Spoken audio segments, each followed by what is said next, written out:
Bienvenue à toi sur Emoticards, c'est parti pour un nouvel unboxing et aujourd'hui on parle de quoi? On parle du tarot del Toro. Et oui, nous sommes en pleine période proche d'Halloween et automnale et il est temps que nous nous plongions dans des tarots un peu plus introspectifs, un peu plus dark, comme cette saison nous invite à le faire. Alors j'ai choisi le tarot del Toro, donc qui a été entièrement conçu, comme on te le dira, avec Guillermo del Toro, tu sais, le célèbre réalisateur dont tu as peut-être vu certains films, comme Le Labyrinthe de Pan, La Forme de l'eau ou encore Le Voyage du Hobbit.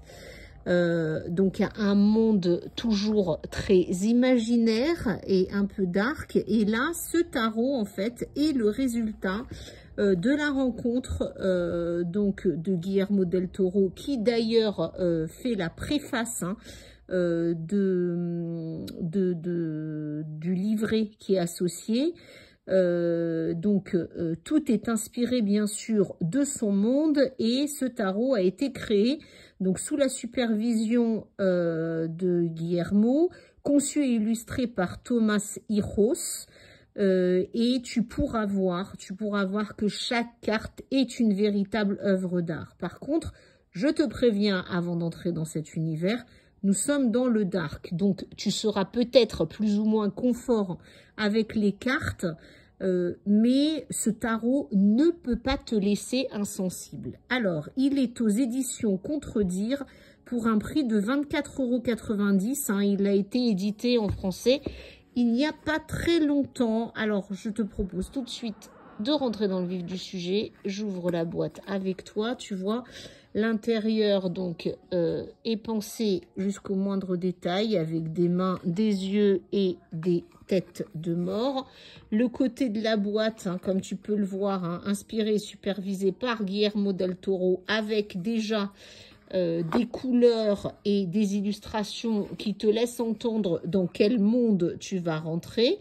Illustré donc par Thomas Hiros, avec notre fameux corbeau qui est bien sûr présent dans tous ces mondes-là. Comme d'habitude, un livret à l'intérieur.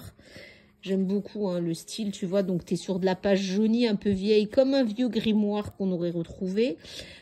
Donc, ce qui est vraiment fascinant donc avec ce livret, c'est que déjà, tu as des illustrations, tu as à chaque fois des citations, donc soit de Guillermo, soit qui sont tirées directement de ses films. Et en termes de sommaire, on est sur quelque chose d'assez classique. Un avant-propos où finalement Guillermo del Toro t'explique d'où lui vient cet amour des tarots, et comment il vit le tarot, donc c'est là que tu apprends en fait que quand il était enfant, sa mère ne quittait jamais son tarot. Elle lui a appris d'ailleurs plusieurs arts divinatoires et à lire le tarot tardivement, visiblement dans sa vie. En tous les cas, il considère cet outil comme un outil, au-delà de la divination, un outil introspectif. Ce que j'aime beaucoup, c'est qu'il, dans son récit, en fait, il te dit que le tarot est comme finalement un miroir qui te permet d'aller plus loin dans la découverte de toi-même. D'ailleurs, à un moment donné, il le met, comme l'a écrit James Joyce, nous marchons à travers nous-mêmes, rencontrons voleurs, fantômes, géants, vieillards, jeunes gens, épouses, veuves, frères d'amour, mais toujours nous rencontrons nous-mêmes. Donc ça te donne déjà le ton du tarot. Ensuite, il t'explique donc dans l'introduction comment il a rencontré l'illustrateur, comment le projet est né, comment il a été conçu. Et vraiment, je t'invite à le lire parce que c'est une très belle découverte. Et puis ensuite, il t'explique ce qu'est le tarot, d'accord, avec ses numérotations, ses arcanes majeures, ses arcanes mineures.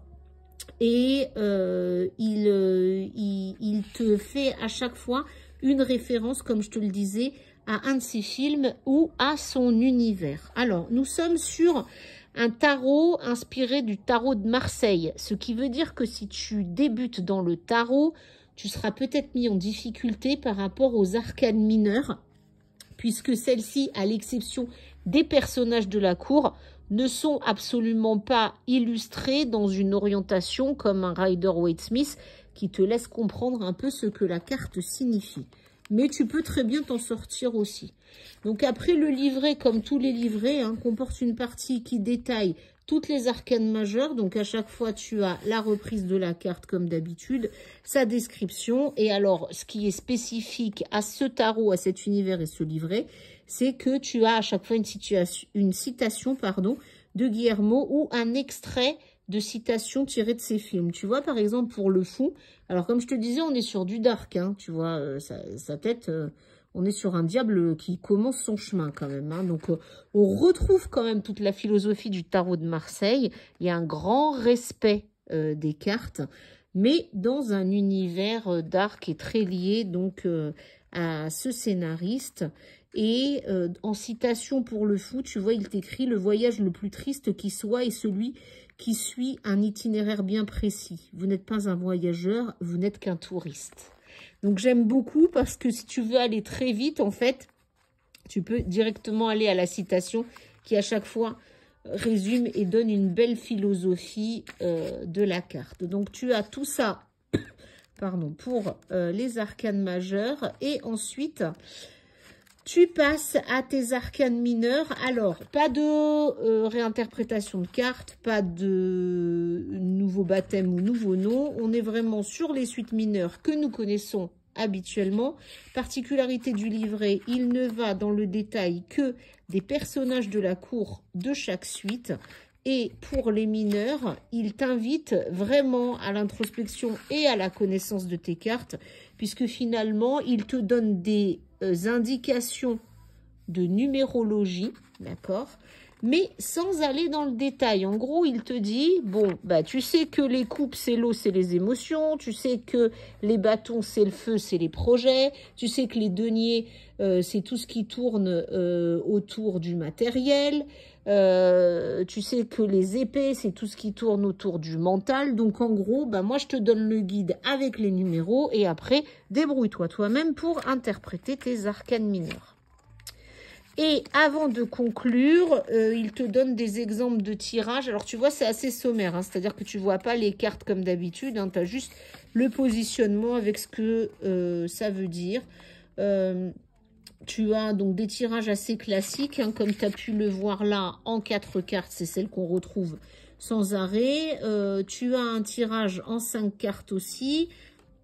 Et tu as 3 tirages dits authentiques, hein, qui vont vraiment sur des choses un peu plus fouillées. Et à chaque fois, on te dit, en fait, à quoi a servi ce tirage-là, c'est-à-dire comment il est né et pourquoi il a été conçu de cette façon-là. Comme tu le sais, tu peux toi aussi créer tes propres tirages. Donc voilà, et la conclusion, hein, avec un retour, hein, sur Guillermo del Toro, hein, qui est-il au cas où tu ne le connaîtrais pas, et Tomasiro, notre illustrateur. Donc voilà pour ce livret tout en détail et bien ancré dans l'univers. Et maintenant, je te propose d'aller plus loin pour le découvrir plus en vrai. Alors tu vois le coffret, donc un ruban rouge pour tirer tes cartes, hop. L'intérieur est exactement comme l'intérieur donc de la face que tu as pu voir. Et je te montre tout de suite les cartes. Alors, sur les arcanes majeures, le fou, le battleur. Donc, tu vois, on se croirait vraiment dans un tarot de Marseille, mais repensé avec les couleurs de l'univers de Guillermo. La papesse. Donc, grand respect des traditions, mais inspiration très gothique et très dark, directement en lien avec l'univers, en fait, du cinéaste. Le pape. Alors, parfois, hein, il y a certaines cartes qui peuvent te faire sentir un peu mal à l'aise ou te gêner, mais je pense que c'est fait pour aussi. Hein, c'est un tarot qui bouscule, hein, il l'a dit d'ailleurs. Hein, on est dans l'introspection et le miroir de soi-même. Et c'est vraiment un tarot qui te pousse à aller loin là-dessus, hein, dans l'investigation, dans le travail sur toi. Tu vois, l'ermite, clairement, il est dans son côté le plus dark possible. La roue de la fortune, avec quand même tous tes squelettes du passé qui s'y accrochent bien pour te garder et ne pas la faire tourner. La force, bon là on aura senti toute la puissance. Le pendu qui est en forme de fœtus, hein. La mort, donc grand respect du tarot de Marseille, tu vois, elle ne se nomme pas. C'est la carte qu'on ne nomme pas, donc on la reconnaît par son chiffre et bien sûr par son dessin fortement évocateur. La tempérance. Et j'ai oublié de te montrer, tu vois, de l'autre côté, comment sont illustrées les cartes. Le diable. La maison Dieu. Qui, bien que frappé par la foudre, je trouve, dans ce tarot-là, hein, a un aspect moins destructeur que ce qu'on peut trouver d'habitude. L'étoile, qui nous donne quand même un grain d'espoir malgré l'environnement très dark. La lune. Le soleil. Le jugement. Alors là, si on ne se sent pas oppressé et regardé le monde, on est finalement sur un espèce de cocon, hein, dans un cœur. Et là, on arrive aux suites mineures. Donc, les deniers, l'as de denier, tu vois, lui, il est un petit peu illustré. Mais après, dès que tu rentres dans le reste de la suite, on est sur de la pure tradition tarot de Marseille, où si tu ne connais pas tes arcanes, ou si tu n'as pas un bon guide pour t'aider, parce que le livret ne te donne que des indications numérologiques, tu peux être effectivement en difficulté. Donc, si tu n'es pas à l'aise, accompagne-toi d'un bon livret d'interprétation et tout se passera bien. Voilà, donc pour les deniers, les personnages de la cour côté denier, le valet, le cavalier. Donc, tu vois, parfois c'est intuitif, parfois il faut quand même un peu chercher dans l'illustration, hein. La reine de denier et le roi de denier. Ensuite, les épées. Donc là, tu as toujours la première carte qui est très illustrée. Et ensuite, on retombe dans du tarot de Marseille où finalement, on reprend l'élément de la suite, mais sans te donner plus d'indications, hein. Effectivement, là, tu vois, quand tu vois ton 7 d'épée, tu ne peux pas l'interpréter de façon intuitive si tu ne connais pas ta carte, puisque finalement, tu n'as que 7 épées dessinées. Tu vois, le 10 d'épée, c'est pareil. Ensuite, donc, on revient aux personnages de la cour qui, eux, sont illustrés. Bon, notre reine d'épée qui tient dans la main sa tête, c'est plutôt pas mal, je trouve, hein, en inspiration. Le roi d'épée. Ensuite, les coupes. L'as de coupe. Voilà, tu vois, donc là, vraiment... tu as juste le nombre de coupes correspondant au numéro de ta carte et pas au-delà. Je te montre tout parce que c'est toujours important pour rentrer dans l'univers d'un tarot de tout connaître. Personnage de la cour à nouveau, valet de coupe, cavalier de coupe,